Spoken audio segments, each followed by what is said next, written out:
Our Microsoft Dynamics 365 orientation brought together eager minds and fresh ambition. It was more than just an introduction, as it marked the first step towards something bigger.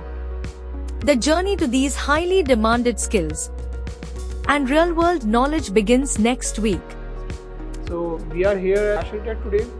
So today is our orientation. It's really amazing. इस तरह से हमारे जो mentors थे उन्होंने जिस तरह से हमें पूरा एक एक्सप्लेन किया है और बताया है कि हमारे मॉड्यूल्स हमें किस तरह से आगे इंडस्ट्री में ग्रो करने में हेल्प करेंगे, ताकि यहाँ पे जितने भी लोग इंडस्ट्री में काम कर रहे हैं हमें हैंड्स ऑन एक्सपीरियंस मिल सके उनसे, और जो उन्होंने एक्सपोजर हासिल किया है हमें वो पता चल सके। वो आपको ये बताएंगे कि आपने सिर्फ पढ़ना नहीं है, आपने वो पढ़ना है जो कि इंडस्ट्री को चाहिए।